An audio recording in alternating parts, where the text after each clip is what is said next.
Hello అండి, అందరికీ నమస్కారం. Welcome to our channel. నేను లక్ష్మి. ఈరోజు నా రెసిపీ అండి. మనం అప్పుడప్పుడు పాలకూర పప్పు చేసుకుంటాం కదా. అయితే ఈరోజు నేను చింతపండు వేయకుండా మామిడికాయతో పాలకూర పప్పు చేస్తున్నాను. ఇంతకుముందు ఒకసారి చేశాను, అలాగా చాలా టేస్ట్ అనిపించింది. అయితే ఇవాళ కూడా నేను అదే ప్రిపేర్ చేస్తున్నానండి. దానికోసం అయితే ఇక్కడ నేను ఒక 150 గ్రామ్స్ కందిపప్పు తీసుకున్నాను. అది కుక్కర్లో వేసి శుభ్రంగా 2 సార్లు కడిగేసి వాటర్ తీసేయాలి. మళ్ళీ ఫ్రెష్గా వాటర్ పోసుకోవాలి.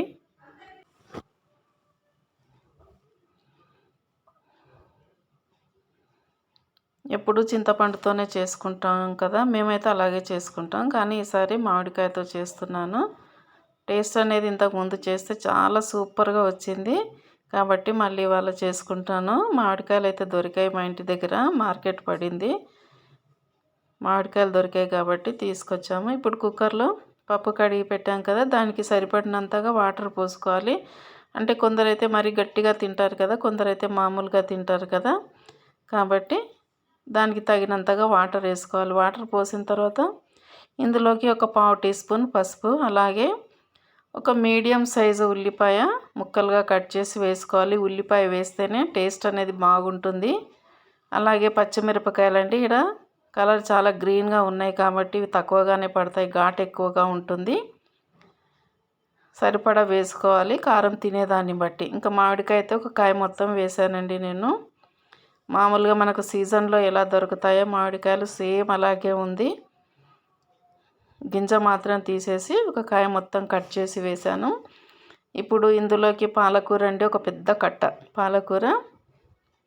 శుభ్రంగా దాన్ని ఒక 7-8 సార్లు వాటర్లో కడగాలండి. పాలకూర కడిగాక ఇలా ముక్కలుగా కట్ చేసి ఇందులో వేసుకోవాలి.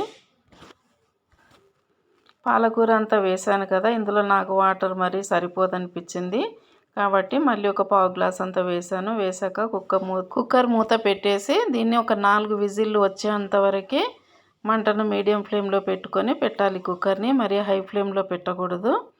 పప్పు అనేది కింద తొందరగా మాడిపోతుంది కదా, కాబట్టి అలా మీడియం ఫ్లేమ్లో పెట్టుకొని 4 విజిల్లు వస్తే కనుక లోపల పప్పు అనేది బాగా ఉడికిపోతుంది. ఆకుకూర మామిడికాయ కూడా బాగా ఉడికిపోయి పప్పు అనేది మరింత టేస్టీగా ఉంటుంది. అంతేనండి, ఇక్కడ 4 విజిల్లు వచ్చింది కదా, పప్పు దింపేసాను. ఇంకా ఇందులోకి అయితే కల్లు ఉప్పు వేసి ఎనుపుకోవాలి. రుచికి సరిపడినంతగా ఉప్పు వేసి మెత్తగా ఎనుపుకోవాలి. పచ్చిమిర్చి అనేది మెత్తగా అయిపోవాలి అందులో.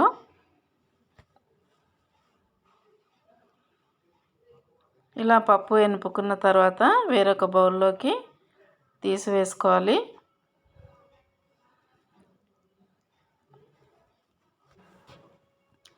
ఇంక ఇప్పుడైతే స్టవ్ పై ఒక చిన్న కడాయి పెట్టేసుకొని తాలింపు కోసం అండి అందులో 1.5 టేబుల్ స్పూన్ ఆయిల్ వేసి అది కొంచెం హీట్ ఎక్కాక ఇంకా అందులోనే కొద్దిగా ఒక 1/2 టీ స్పూన్ నెయ్యి కనుక వేస్తే సూపర్ టేస్టీగా ఉంటుంది. ఎల్లిపాయలు అండి, ఒక 10-12 పాయలు కచ్చపక్కగా నల్లగొట్టుకొని ఇందులో వేయాలి. అవి కొంచెం ఎర్రగా అయిన తర్వాత ఎండుమిరపకాయలు అలాగే జీలకర్ర ఆవాలు వేసుకోవాలి. వేసుకొని ఇవి మొత్తం ఎర్రగా ఎంతవరకు పెట్టి స్టవ్ ఆఫ్ చేసుకోవాలి.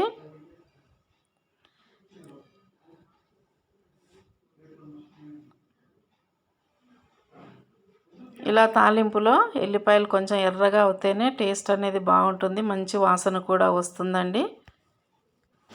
అంతే, బౌల్లోకి పప్పును తీసుకున్నాం కదా, అందులోకి తాలింపును వేసుకోవాలి. ఇలా వేసాక ఈ పప్పునండి వేడి వేడి అన్నంలోకి కొద్దిగా నెయ్యి వేసుకొని కనుక తింటే టేస్ట్ అనేది చాలా సూపర్గా ఉంటుంది. ఫ్రెండ్స్, ఈ వీడియో నచ్చితే ఒక లైక్ ఇవ్వండి, షేర్ చేయండి, అలాగే మన ఛానల్ని సబ్స్క్రైబ్ చేసుకోండి. Thank you.